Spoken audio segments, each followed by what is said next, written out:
Okay, I'm here to review.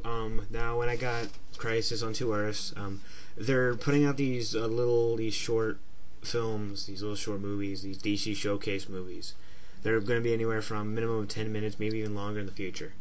I know there's a Green Arrow and a Jonah Hex one confirmed for the future. I don't know when they're going to see them, but this one came with DC showcase, the Spectre, and I wasn't sure. I didn't know what to think about this because not knowing much about the Spectre, and also the thing is, when I heard that they were doing something like this, I thought it was interesting to me because I think many characters, like, I believe they should make these for characters who need more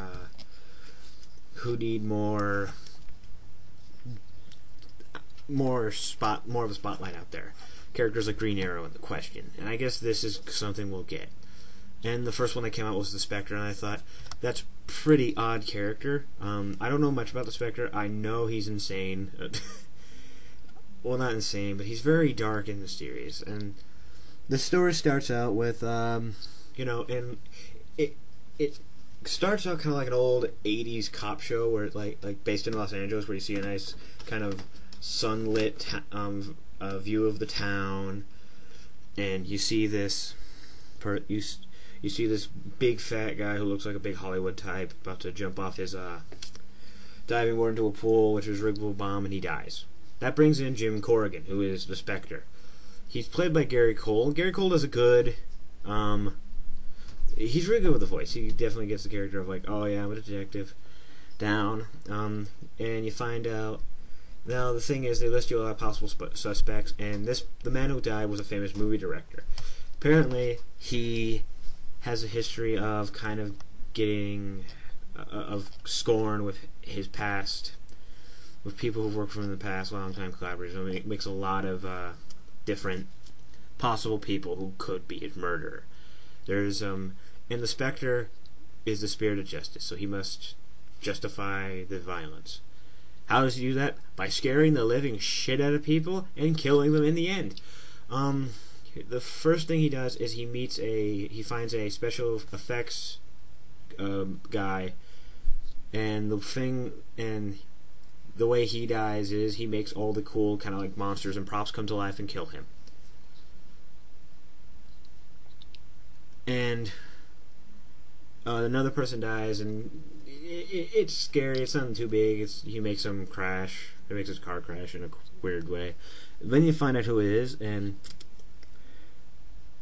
you find out all this stuff. And the thing is, I guess they can call it the commissioner of the L.A. Police Department, because it's based in L.A. He believes Jim Corrigan is only interested in this case because the man who died was the father of a girl he's dating. And when Corrigan finds out who the killer is, he kills this person with this huge bag of money. This person has a huge bag of money. He makes the money come up and causes a huge tornado that essentially slices. She basically gets sent through a money paper cut tornado that kills her. And the coolest thing is, at the end, the dollar bills actually go through glass, the the glass wall, because it's like a big fancy LA house with a glass wall. This was pretty cool. If Ben Templesmith wrote this. Ben Templesmith's a comic book writer. He's done stuff. He's probably well known for writing the 30 Days of Night comics. I know he's done.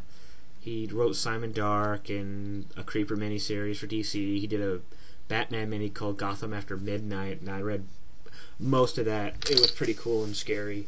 He's very good with the horror genre. He definitely was a perfect. I hope I see some sort of Spectre comic from this guy.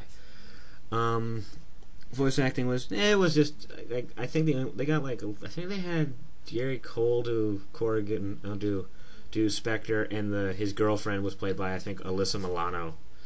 They didn't get they didn't get anyone else. It's just those two and a bunch of other voice actors who do good in their parts too.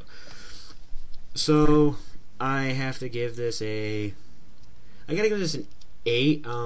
The Spectre is one of my favorite characters. The story is pretty interesting though. I love the idea that it starts out like a 80s cop show. It was pretty scary, pretty cool.